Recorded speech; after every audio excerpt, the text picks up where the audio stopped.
What we are learning is also some worrying details that we are picking up at this point of time. A passenger aircraft that crashed into Potomac River near the Reagan National Airport outside of the Washington DC had collided midair with the Sikorsky H-60 Black Hawk helicopter while on approach to the runway. The plane was Flight 5342 for American Airlines and was a PSA Airlines Bombardier CRJ700 regional jet. It departed from Wichita, Kansas, and the National Transportation Safety Board is leading the investigation on this matter, along with the FAA. The FAA has said in a statement it's based on the preliminary information and subject to change.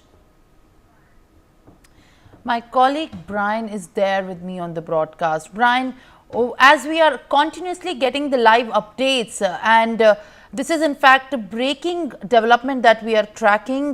The aircraft that has crashed in the US Capitol, what is that you are picking up on the front from how many could have possibly survived? I know this is a little early to ascertain as details are still coming out, but what is that preliminary information that you are able to collate at this point of time?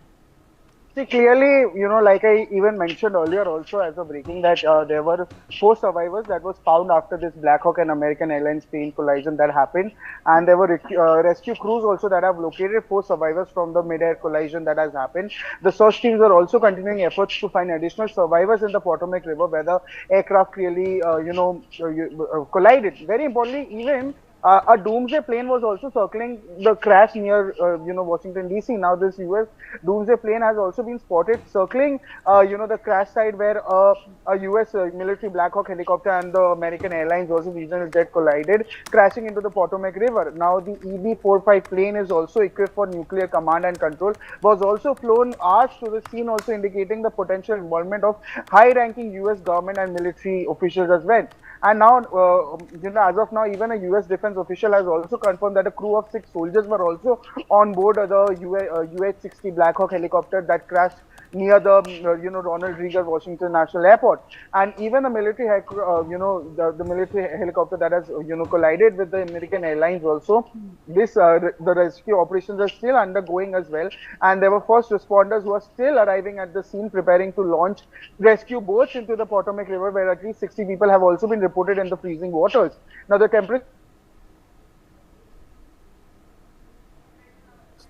survival time in such cold water also becomes very limited, that is around 1 to 2 hours. Now the number of survivors is still unclear, but yes, the rescue operations are still going on as of now. Simran.